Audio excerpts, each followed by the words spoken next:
To kick things off, I'm going to start with Lynn. And you had just talked about the number of applications and the limitations. And with that, what is considered the applicant or the eligible entity? So, if someone's a prime, can they be a sub, or how does that work? If you can go into a little bit of detail there. Can you hear me okay? Great. The applicant, let's just start straight away. Applicant cannot be an individual. It has to be an organization. You can see throughout our NOFO, it talks about entities and the types of entities: for-profit, nonprofit, higher educational institutions. So that sort of sets the baseline for who can apply. And as we mentioned, there are the limitations on the number of projects that you can submit. And the applicant is the one who will be the direct recipient of funds, will be ultimately responsible for the execution of the grant-funded work, and also responsible for all of the grant activities in terms of compliance with reports, the Code of Federal Regulations that oversee grants. And you're also responsible for any subrecipients and their performance under the award. So there are some responsibilities that come with being the direct recipient from a project standpoint, but also from an administrative standpoint. I think that's it. Okay, great. Thanks, Lynn. Okay, this next one's for you, Brad. So from a technical perspective, is there a specific type of functionality Research Area 1 is looking for? The answer is no. You can be as creative as you want, really, in terms of what functionality you unleash or leverage as a result of your solution. So yeah, there's nothing there that precludes you. The expectation is, of course, that you would use open interfaces to access that data. But outside of that, you can be as creative as you'd like. Okay. Thank you, Brad. Okay, Lynn, I'm going to go back to you. So what type of evidence should a small business applicant provide in their application to receive the 5% small business bonus during programmatic review?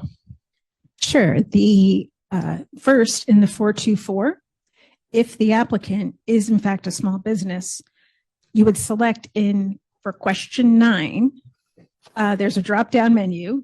You have to select what type of organization you are: for-profit, nonprofit, higher ed, and small business is an option. If you are using your subrecipients to meet that for the 40%, that should be noted in your budget detail worksheet. I know that's not what we call it here. I'm confusing it with another grant program. I apologize.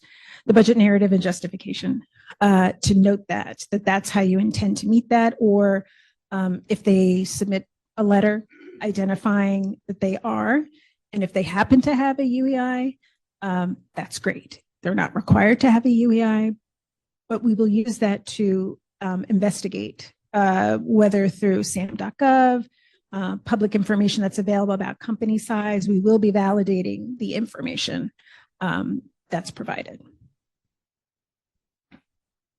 Okay, great. Thank you, Lynn. All right, Richard, I've got one for you.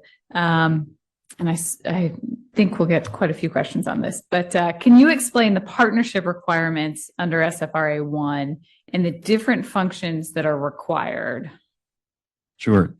So we've talked about this a little bit, but just as sort of another reminder, for SRFA 1, every applicant has to have at least one partner. You can have more than one partner. You can have as many partners as you'd like, but you have to have at least one. Either the applicant or the partner.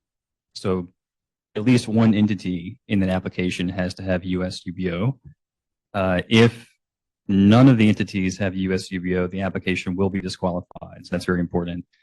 And for SRFA 1, there are 3 functions that need to be fulfilled, as I mentioned earlier. There's the software function, the vertical function, and the network function. And collectively, the applicant and their partner or partners have to demonstrate that they fulfill all three of those. And there could be a variety of different ways that this happens. So, for example, the vertical and the operator could, those two functions could be fulfilled by the same entity.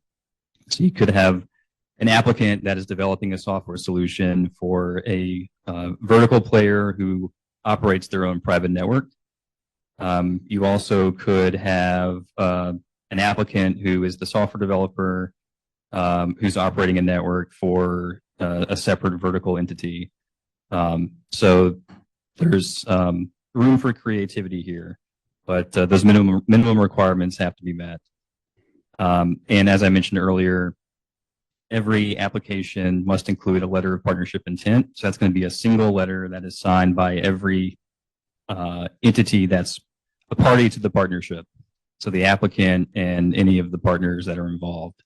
And it has to be signed by senior representatives of each of those entities. And I think that's it. But if you have any questions about that, happy to try to answer them. All right. Thank you, Richard. Okay, Lynn, I've got another one for you. So if an entity received innovation funds or grant awards for NOFO 1 and or NOFO 2, can they also apply for NOFO 3 and get an award? Absolutely. As long as you meet the eligibility criteria, you may apply. Okay, great. I thought that was an easy one. Yeah. Okay, Brad, back to you. A little bit more on the primary technical objective for research area 2. Yeah, it's that one's easy, right? It's all about time, right? It's about the reduction of time. With time comes expense, right? Which is one of the big, I think, Amanda, you said it in your opening remarks. I thought it was well stated, right? That this really remains one of the few pure technological barriers, right? That are sort of standing in between ORAN being adopted. And, you know, this whole integration process takes a while. Right now, it takes a while, and it's because it takes a while that time is money, right? And that's a problem for MNOs. So yeah, this is all about reducing that time, streamlining that process, and making it easier, faster, and more economically viable for MNOs to use ORAN products. Okay, great. Thanks, Brad. Lynn, I have another one for you. This is timely, given where we are today, but can you talk a little bit about the estimated timeline between grant award and then the start of the grant funded work? So how quickly after they receive the award will they be anticipated to begin? The grant award will tell you what your period of performance start date is. And there could be a week, 2 weeks that it really depends on timing. So as long as you don't incur any costs before that start date of the award, because those cannot be reimbursed. Thank you. Okay. Thank you, Lynn. Richard, this one is for you. So you talked a little bit in the slides about the benefit to U.S. economic security and how folks are demonstrating that as part of their application. Can you go into a little bit more detail about that specifically and what a good application looks like for them to demonstrate that, and how their partnership and UBO eligibility plays into that as well? Sure. So as I mentioned earlier, in merit review, applicants are eligible for up to 7 points for demonstrating that their application benefits U.S. economic security. And the way that the applicant will demonstrate this is in the commercial transition plan.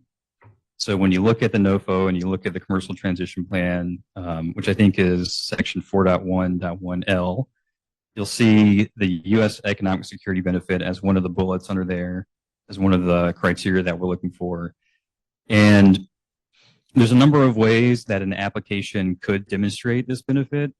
We list several possible ways in the commercial transition plan. Those include contributing to job creation in the U.S., particularly jobs that are created in line with the good jobs principles. And you'll see a footnote in the NOFO that explains what the good jobs principles are. It's basically a shared vision for creating high quality jobs that the Department of Commerce and Labor created. A benefit to U.S. economic security could be spurring investment in the United States. It could be helping to further innovation in software development or in innovation related to software or 5G or other areas. Could be contributions to U.S. wireless supply chain competitiveness. So you'll see all these potential aspects of benefiting U.S. economic security included in that commercial transition plan bullet. But there may be other ways as well. So in merit review, you're going to see a number of ways that NTIA is going to evaluate each application. And this is one of those ways, up to 7 points.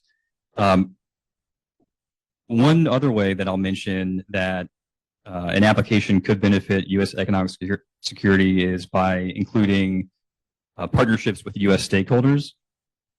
And you may be wondering, because of that UBO requirement for each application, that at least one entity has to have U.S. UBO, you may be wondering if I only have one U.S. partner in my application, like if I have a partner that has U.S. UBO and then no other entity has U.S. UBO in my application, is that sufficient to demonstrate U.S. economic security based on this factor that you might see in the commercial transition plan, the inclusion of U.S. partners?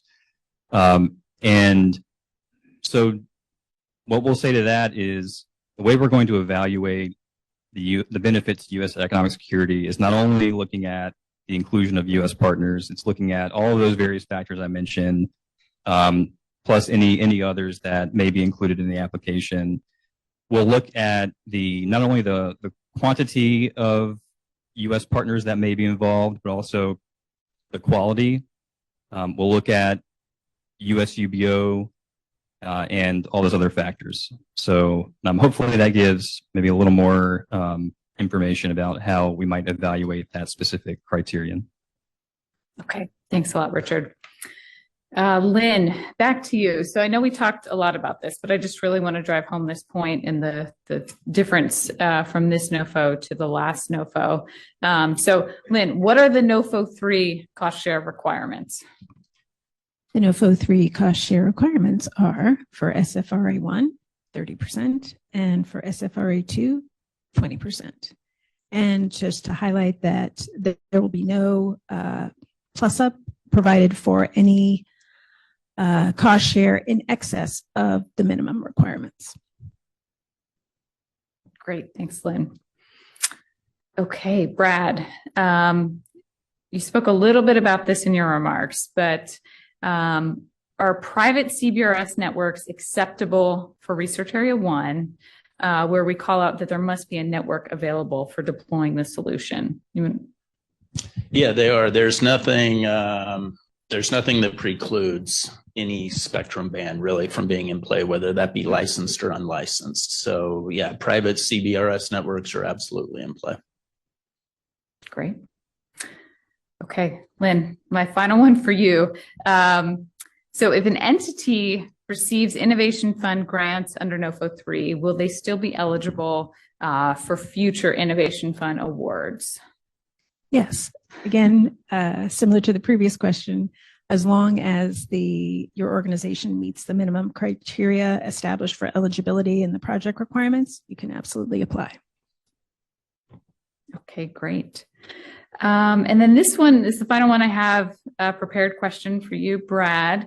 Can applicants use the T&E laboratories funded during NOFO 1 as part of their application? Yeah, for sure. Yeah, you can absolutely use those. As a matter of fact, we would encourage you to use those, right? A big, one of the sort of tenets of what we've tried to do from the beginning here is make these building blocks, right? So NOFO 1 led to NOFO 2, which has now led to NOFO 3, right? This is a perfect example of how you could leverage work done back at NOFO 1, right, to accelerate this process in this current NOFO. So yeah.